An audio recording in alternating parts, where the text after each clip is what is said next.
Moltes gràcies, president. La transparència que anaven a portar les compareixences dels consellers del govern valencià sembla haver-se quedat en un miratge. El president Camps va anunciar ara fa 2 setmanes que tots els membres del seu govern anaven a comparèixer per contestar les preguntes de l'oposició. Pretenien frenar així les peticions de documents de PSPB, Compromís i Esquerra Unida, arran de l'aparició del cas Gürtel.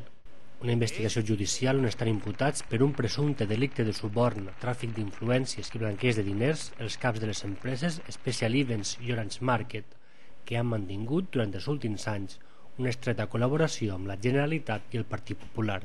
Todos los miembros del Gobierno de la Generalitat han solicitado sus comparecencias personales para acudir a la comisión correspondiente y explicar con tranquilidad, con transparencia y con sentido de la lealtad y de la responsabilidad todo aquello que ustedes pregunten.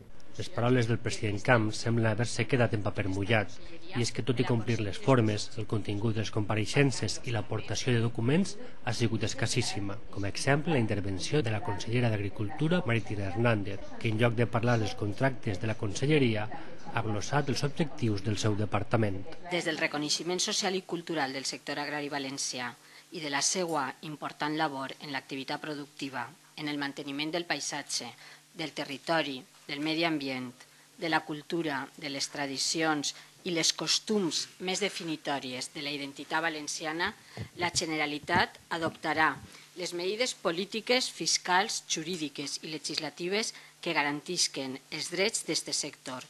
Per a l'oposició, el president Camps està incomplint la seva paraula y por això ha de comparèixer y donar explicaciones. Ha sido un auténtico fraude que demuestra simplemente que el presidente de la Generalitat ha faltado a su palabra, una palabra que dio además ante el Pleno de las Cortes Valencianas, lo cual es doblemente grave.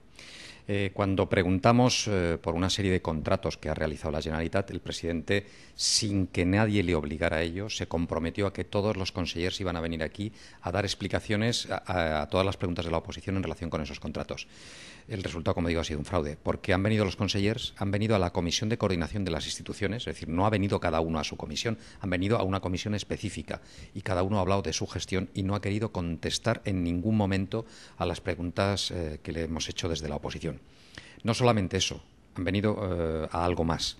Han venido a provocar a la oposición y a decirle a la oposición de que nos quejamos, que tenemos toda la información y que tenemos más de lo que pedimos, lo cual es radicalmente falso. La realitat és que els consellers el que estan fent és vindre així, com a sempre, per a fer autobombo, com a sempre, per a burlar-se de les Corts Valencianes i tenint uns oïdors i veedors cautius, no? Perquè ahir l'oposició se mos deixen 3 o 5 minuts per a poder fer preguntes i defugixen la contestació a aquestes preguntes.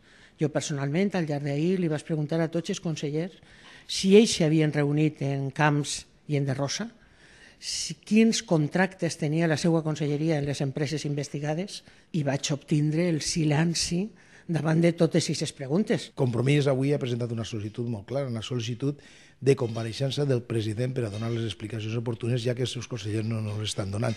L'han presentat i, per començar, avui no ha pogut passar ja per la Junta, per la mesa, per la reunió de la mesa, no ha passat aquesta petició. Volem pensar que això no ha sigut una voluntaritat d'ajornar el tema, perquè a fi i a cap tenim que arribar, i esperem que se produïsca aquesta compareixença del president de Camps per a donar les explicacions oportunes, ja que els seus consellers ningú en dona.